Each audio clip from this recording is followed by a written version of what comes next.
Hey everyone, welcome to Reddit Readout. Today we are checking out ProRevenge. Story 1. Stepdad cheats on my mom so we get revenge. Initials for clarity.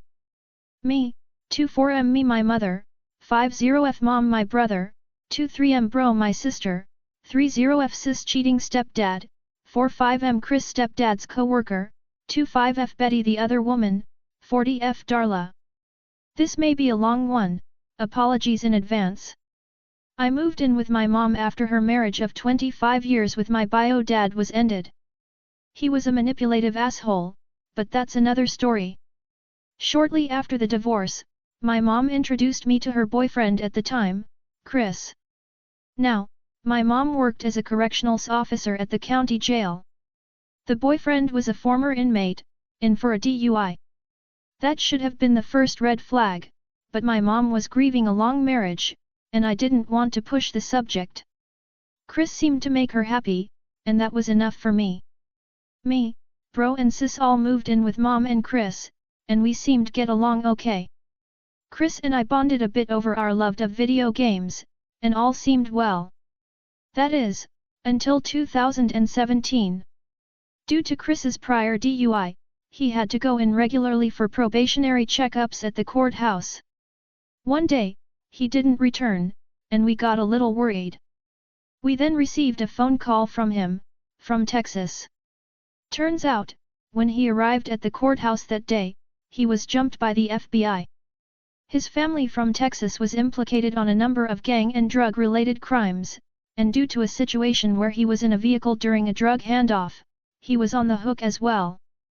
He ended up agreeing to testify against his family members in exchange for a shorter sentence, and allowed to be out of prison before the trial. My mom was distraught, and over the course of many phone calls over a year, they worked out their marriage plans when he returned. His store owner at the DQ he worked at allowed him to come back as well, back to his store manager position. Soon after, the drinking started. Now obviously, because of his DUI, Chris was clearly no stranger to drinking. He began to drink more and more, to the point where he was consuming half a 24-pack of beer a day. Chris was a mean drunk. He regularly started fights when wasted, and while they never got physical, he wasn't exactly kind with his words. My mom enabled his behavior for several years, saying the stress was getting to him from work and from the upcoming trial. Finally, after several years, my mom had enough. Chris came home extremely drunk one night, and my mom confronted him. She asked if he'd been drinking, and when he didn't deny it, she kicked him out. He went to live with a friend temporarily. The next morning, Mom asked us to help gather a few of his essentials so that he didn't have to re-enter the home until he was sober. While we were gathering his things, we heard a knock at the front door. We opened it to find Betty, one of Chris's co-workers and someone I went to high school with. She told my mom she had something important to share. After sitting my mom down and telling her not to share where she got the info from, Betty told my mom about how Chris was cheating on my mom with Darla. How he regularly had Darla perform sexual acts in and around his workplace.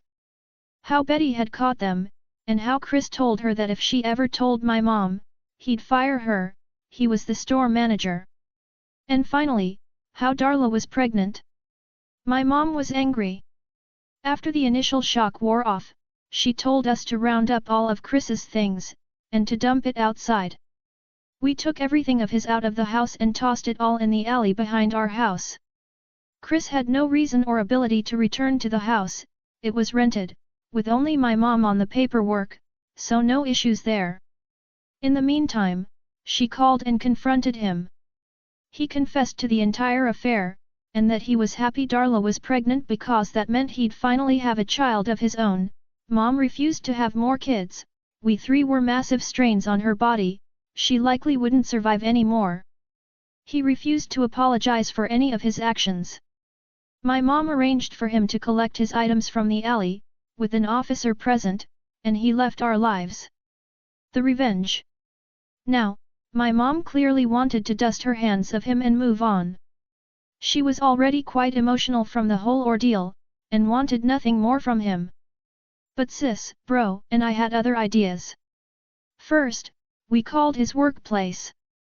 DQ operates as an independently owned franchise, and the owner of this branch owned several branches in the area. He was also a good friend. We informed him of the sexual acts being performed on the premises, and he went through the processes of getting Chris booted from his position, and barred him from any of the branches in the area. Funnily, Betty got his position after he left, and now runs a tight and clean ship. Chris no longer had a job or a place to live, and so went to live with Darla in a town about an hour away. We found out that he started working at another DQ in that town, and informed the owner of that location of the situation. It took significantly longer, due to there being no current indecent actions occurring there, but eventually he lost that job too. Soon after, Chris began driving around our neighborhood, seemingly stalking my mom family, probably because of his job loss. Now, due to the whole situation in Texas, he never had his probation lifted for his DUI, and thus still did not have a license. He never had to drive when he lived with us, since work was local and we could drive him as needed. But here was, clearly driving around by himself when he shouldn't be. We contacted the police and informed them about Darla's vehicle in our neighborhood, and that we believed Chris was driving it, without a license. We told them to pull over the vehicle next time they see it, as it would likely be seen driving again. Sure enough, a few weeks later, we were told that Chris indeed was pulled over, and sent back to the local jail for driving without a license, and while intoxicated. The police also did a search of the home he was staying at, and found several guns at the premises. Since he was a felon, he was not legally allowed to have weaponry on the premises, meaning there was more jail time tacked on. By the time his jail time had finished, it was just in time for him to be sent back to incarceration in Texas for the trial. Chris's son was born while Chris was in prison. Darla evidently realized what an absolute ass Chris was, and cut ties with him while he was in prison. During his prison time, Chris started sending tons of letters to my mom, stating how sorry he was, pleading to take him back, and ranting about how it wasn't his fault, all in the same letter, mind you. Mom burnt every one of them. We moved on, moving out of state. Chris evidently got out of prison some years ago, and now lives in Kansas, struggling and fighting child support, which Darla sued him for. Mom now has a new boyfriend, who treats her right and cares a lot more than Chris ever did. Bro and sis moved on and out, and I still live with Mom, assisting her with the newly purchased home that we've been renovating. Life's looking okay. I was reminded of this by a chat with a coworker about cheaters, and thought to post it here for others to enjoy. Edit, formatting. Story 2. So I recently had a run-in with UPS. I posted this to Petty Revenge but it got removed and I was told to post it here. Enjoy. UPS smashed a nearly new MacBook that I sent with them. I asked them nicely to pay me back for it and they arsed about, blaming me, blaming my packaging, saying it was impossible they damaged it etc. I was able to prove my packaging was flawless and get a statement from the Apple shop that I took it to say it was damage caused by being dropped/thrown. I could also prove it worked when I sent it. They weren't interested and messed me about for weeks, sending me from pillar to post, even threatening to make me pay interest on customs charges which I wasn't liable for as the laptop was smashed on arrival and thus worthless at import. I took it to small claims. They hired a lawyer who sent me letters saying they contested it and would go for full fees etc. if I lost. I went for it anyway. I did law stuff university so I knew the basics and I thought my case was pretty clear-cut. I won. I won my costs back, plus extra, plus interest. They ignored the court order and did not pay. Now, this laptop was originally being sent to my beloved mother-in-law. She asked me to help her with the problem as UPS were also seriously harassing her for the customs fees. However, very unexpectedly, before I could resolve it, she passed away. It was the last thing she ever asked me to do for her. I loved that woman more than pretty much any human on this planet. She was my mother, my best friend and my mentor. Taking down UPS was now my personal vendetta. I researched my options. I could have taken the usual, more conservative, legal routes to reclaim my money. But no. Fuck them. I don't care about the money anymore. I want revenge, I want drama, I want karmic justice. I went to the High Court. I got a writ of control. I, of course, added on more fees and more interest. I then hired the most aggressive bailiff firm in London. I trusted that the shitty processes and attitude of UPS to mean they would ignore the letters and actually get a visit. They did. The bailiffs rock up at UPS headquarters, and explain the situation. UPS refuse to pay, so the bailiffs start listing goods. Security try to make them leave, the office manager tries to bully them out. Obviously no shits are given by the bailiffs and they crack on with their jobs. I wasn't allowed the body cam footage, but they did send me a detailed report. The final conclusion is copied from it below. Calls were then made to the accounts manager, who arrived in a hurry. As no payment was forthcoming from them, the agent again explained the removal process and costs involved and called the office for approval to begin removals. The agent began to seize assets. The finance director then arrived on the scene. He was not at all happy about the attendance, but ultimately agreed to pay a voluntary payment in full from his personal account in order to stop the removal. I know it's a drop in the ocean to UPS, but I got more than double what I originally asked for to replace the laptop. They would have had to pay even more on top in fees to the bailiffs. I reckon it cost them at least 3x more than the original claim in the end.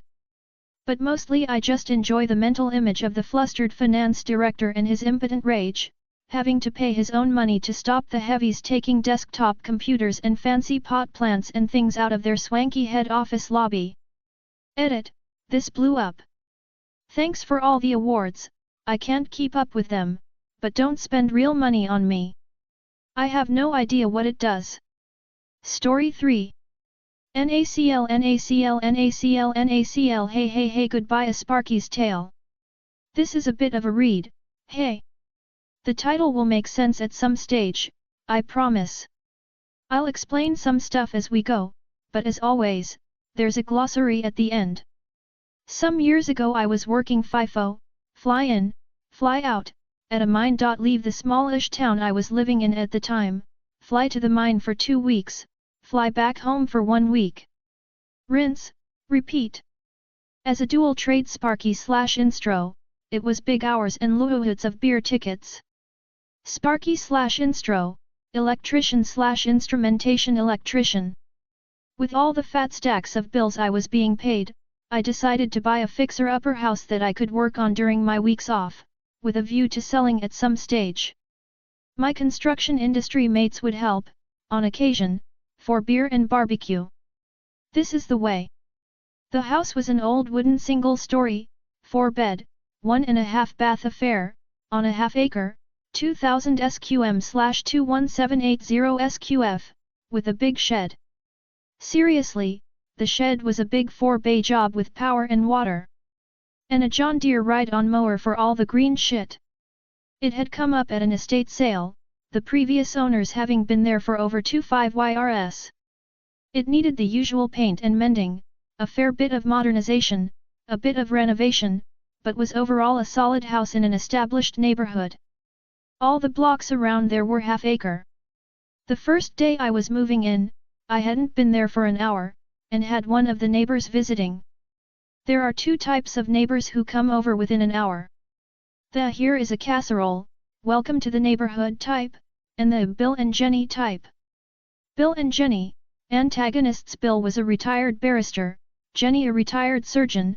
A barrister is a highly skilled specialist solicitor who wears a wig. A solicitor is a regular lawyer who doesn't wear a wig. I had to ask a barrister some questions regarding an upcoming court case once. Thought I'd just ring them up. 30 mins on the phone cost me $500. Wigs are no joke. Anyway, Bill and Jenny came over with the "hello peasant, this is a quiet neighborhood" yada yada bullshit. They'd been at their house for over 20 years. I was courteous and respectful, explained that I would be in and out due to being a FIFO contractor, didn't party, and the only noise would be fixing up the house. Well, Bill and Jenny were most assuredly not impressed. I don't know if it was the contractor bit, or the fixing up the house bit, but I don't think their faces could have looked any more sour/horrified if I'd leant in and given them a big lick up the face. I received a legal brief on the noise laws, and repeated assertions that this was a quiet neighborhood. Bill was also kind enough to let me know that everyone around here has pride in their gardens/lawns and it would be a shame if I were any different. Jesus fuck Bill, okay, I get it. Bill has no chill. I let him wander off with his alpha attitude and went about moving in. Dave and Beck, from over the other fence, came over just on sunset with their teenaged kids, beers, and pizza.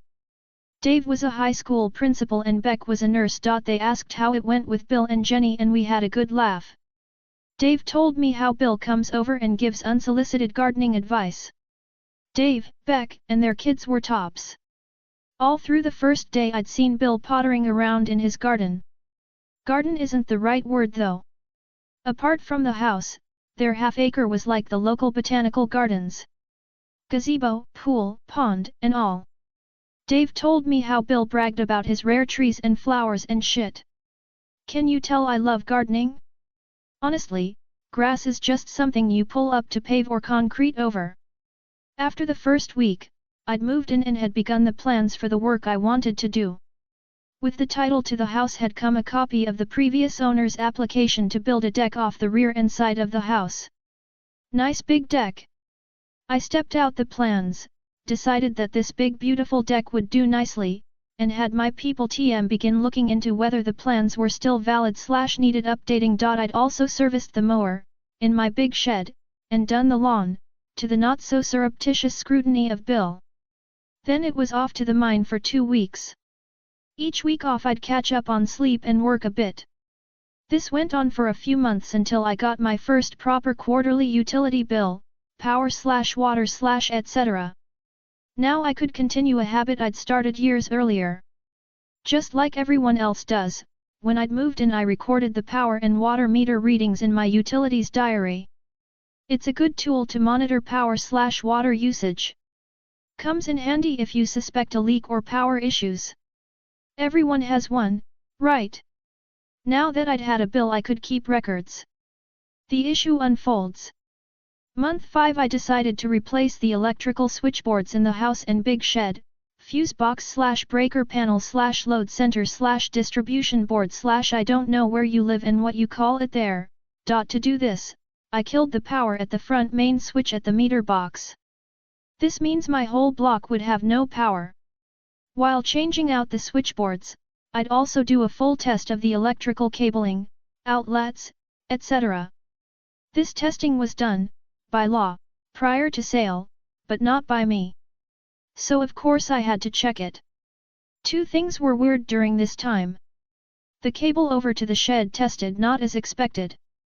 Bill was watering some of his flower beds by hand. There are now some readers who have guessed what the underlying corpus delicti is in this tale. Some have probably figured out what the title means. Bill's whole garden, like mine, had an automatic irrigation system. At set times and days, the whole grounds would get watered by a pump and timers. This usually happened 3 times a week around sunset. His flower beds had misters, potted plants had drippers, and the lawn had the pop-up rotating chook, chook, chook, chook, brrrrrrrr sprinklers. I wrote this out so you'd make the noise in your head. You're welcome. I'd never seen Bill water by hand with a hose. Weird. The shed circuit intimated that it either had a fault in the underground cable, or it had some electrical equipment connected, even though I'd unplugged everything for testing. So, the undergrounds then. I'd have to try and find the undergrounds and investigate. This would mean pulling them out and possibly replacing them, but that could wait for tomorrow. I'd just do the house switchboard that day. Next day, I borrowed a cable locator from a mate and traced the shed undergrounds, marking with my favorite pink paint. The shed undergrounds were about 1m/3 feet inside my fence line, and were fed from the power meter box at the front of the property. About halfway between the house and shed I ran into more weird. It appeared that there was a branch off the underground shed power cable, heading into Bill's property. Looking over the fence, the first thing I could see in line with this branch was Bill's little hut that housed his pool pump slash filter slash irrigation controls slash irrigation manifolds slash valves. This hut was about 3 slash 10 feet inside his fence line. Because this cable locator also located water pipes, I found that the shed water pipe also branched at this point. Things were less weird now. After marking the whole underground services trench, I packed up the gear and went about changing out the house switchboard. And had a nice think. The plan was formed. The next day I got my people TM to look into public records of when Bill's pool and my shed had been built. I also went and bought some cameras and a recorder. The last couple of days of the week I did a few things. Using surveyor's pegs hammered into the ground, I marked out where the big beautiful deck would be going. I didn't want anyone suspicious about why I'd marked the shed underground services trench. I put up the cameras. One facing down the side of the house that would capture the water and power meter at the front of the property. One facing my shed, which would inadvertently capture Bill's pool hut. Perfectly legal. I installed a mini power meter just for the shed circuit, so I could monitor power usage to the shed. I changed my irrigation timers to match Bill's. Just in case. The last thing I did before heading back to the mine was to turn the shed power circuit off, and the main water valve off. Of course, the meter readings went in my utilities diary. My grounds might not be watered for 2 weeks, but sometimes you gotta break some eggs. And everything was that smug green shade anyway. It could do with being taken down a peg. When I got home the next week off, I casually went over to the meters, and wouldn't you know it, the brand new power meter for the shed had numbers on it. Mainly because it was now turned on. The water meter had a higher reading and the water valve was turned on. So, big bold Bill, hey. Just leaving this stuff on for me to find. Next I checked the cameras. See Bill at his pool hut the day after I've left, looking at the irrigation system with puzzlement. See Bill walking off frame, to appear on the other camera looking at the meters. See Bill turning the water and power on. See Bill going back to his place, checking the irrigation system. See the sprinklers come on. I'd also had a call while at the mine from my people TM telling me that Bill's pool, and my shed, had gone in around the same time 10 YRS ago. Bill. You silly wig-wearing wanker. Phase 2 of the plan included making the hole deeper for Bill. One day when he was out in the garden, I called over to him and asked if he'd seen anyone messing around with the power/water meters. The meters were at the front of the property, like they did back in the day, to make it easier for the meter readers from the utility companies. This meant that kinda anyone could come and mess with them. Bill came over and said no. I made sure to stand in a particular spot at the fence, so this exchange was captured by the camera. When I left for the mine, I not only recorded the meter numbers and turned the power/water off, I put an out-of-service tag on the shed circuit, and another on the water valve. These were dated and I took photos. So now we can establish just how bold Bill was, because when I got home the tags were gone, and the power/water was on again. I again went through the asking over the fence shtick. Again Bill denied any scienter. 2 chances to own up. Okie dokie, Phase 3. Just so everyone is caught up, Bill had been at his property for 20 YRS plus. The pool and shed went in 10 YRS ago. The pool hut, with the pump and filter, and irrigation system went in at the same time. You could see that the hut had been designed to house all of it. Bill might have been knowingly stealing power and water for 10 YRS. He certainly had no problem stealing power and water off me. Fuck Bill and all his green shit. I visited a couple of mates to pick up some items and went to work. In the shed, I got the borrowed 200L/53 gal drum, filled it with water and emptied a 20 kg/44 lbs bag of goodness into it. It took a while to stir it all in and dissolve. I set up the dosing pump for the drum, and ran a lead over to my irrigation system to power it and turn it on. At 2 a.m., with my headlamp on, feeling all Jason born, I went and turned my water off. After running the taps in the house to remove the pressure, I put some plastic down near the power/water branch, for the dirt, and very carefully dug a hole. Exposing the water line going over to Bill's place, I fixed a tapping saddle to the water pipe. Remember, this pipe over to Bill's place was coming off my water pipe. Onto the tapping saddle I fitted the end of a length of small clear plastic tubing and filled in the hole. The grass fit back into place just nicely. The plastic tubing I ran along the fence to the shed, tucked into the grass, and attached the other end to the dosing pump. The delivery system was ready. After turning my water back on, I turned my taps on to repressurize the lines. Then I cleaned up, went to bed. Later that day, around midday, I went next door and knocked. One last chance. Bill. Jenny answered the door, and I asked if I could have a word with them both about their pool and irrigation water/power. Jenny knew. She paused for a heartbeat and said they didn't have anything to talk about. As she was closing the door, I said that if Bill wanted to come and see me, I'd be home. Now, you might be thinking, okay, this looks like it's going to be a bit of an extreme response. Here's what I'd put up with since I moved in. Bill or Jenny asking me to keep the noise of the power tools down when I was working during the day. I only ever started after 9 a.m. and finished before 5 p.m. Our houses were about 100 m/330 foot apart. I was disturbing their gazebo time during the day. Bill and or Jenny calling the police to my place for noise complaints when I had mates over helping. The worksite radio was low, and we were just being jocular, not rowdy. Dave and Beck had no issue and came over for the BBQs. Bill had one of my fucking trees cut down while I was at work, because it was too close to his fence. Yeah, okay, frangipani flowers do get kinda everywhere, but still, it'd been there for years and he could have asked. Bill tried to legally bully the local council into denying my big beautiful deck plans. The deck plans had again been approved by the local council. Let me say this again, Bill tried to fuck with my deck. So, at about 5 p.m., Bill's irrigation turned on. And so did my dosing pump. Have you ever heard the term salting the earth? The bag I'd emptied into the 200L/53 gal drum was pool salt. NaCl. When Bill's irrigation turned off, the drum was empty. It had pumped all the salt water into Bill's irrigation system. 2 a.m., I Jason borned the tubing out of the hole, sealed the tapping saddle, and packed up. The next morning I took my mate's drum and pump back. At about 8 a.m., I started digging up the services trench, all the way from the meter box to the shed. With breaks it took the whole day.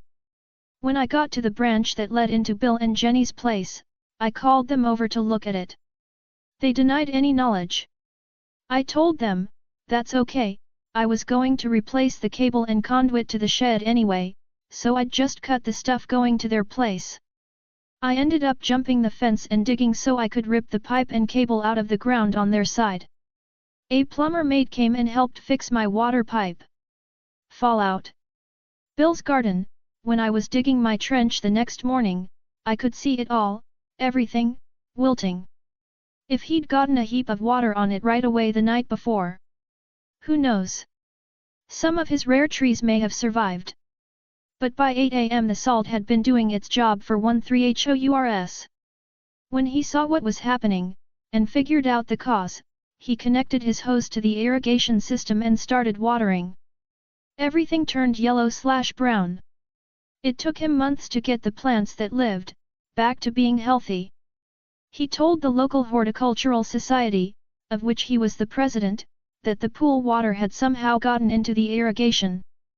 Bill and Jenny, the morning after, once he'd figured out what happened, they confronted me. I denied any knowledge, and when he started threatening legal action, I told him about the tags, and video, and utilities diary, and pool/shed building documents. It drove him nuts not being able to do anything. He knew I did it. Thankfully, I had no more hassle from them. I sold the house 1 year after starting, as planned, to avoid higher taxes on the sale. I bought another house and started again. My people trademark, conveyancer. Like a human conveyor belt. They move paper from one place to another. Big beautiful deck, best deck ever. It went along the whole back of the house, and halfway round one side. It was 5m/16 feet wide, roofed, and had a barbecue station and sinks built in. I still miss that deck. My grounds, I managed to not kill any of my plants or stupid grass. Thank you for reading. Glossary. Beer tickets are money. You hand over a red beer ticket, $20 note, you get 5 beers. A blue ticket, $10 note, gets you 2 beers. These conversion rates are from years ago. I don't know what the current conversion rates are. Corpus delicti is either body of the crime or something to do with cooking. I'm pretty sure I've heard Gordon Ramsay say it before. But then, who could tell? Salting the earth, salt kills plants. I reckon, after seeing the results of 1 bag, had I put in 3 bags, and there'd have been no recovery. Also, I'm pretty sure the soil would have needed quite a bit of remediation to ever grow anything again. It's kinda lucky for Bill that my mate only had 1 bag.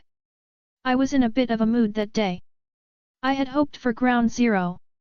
Neighbors/neighborhood, I made sure to write this down as many times as I reasonably could. Just to annoy people with the U. It's one of my favorite games. Grass, 15 spots of rain and you have to cut it again. Oh look, now it needs fertilizer. Now it needs shade. Oops, too much shade. Honestly, kids are easier. I remember the time I mowed the lawn as a 10-year-old. Ran over some rocks. That was such a fun time. Mowing the lawn with bleeding legs and Dad saying, "That's just part of mowing the lawn, mate." To be fair, I did only have shorts and thongs on. But still, fuck grass. That's all for today. Please don't forget to like and subscribe.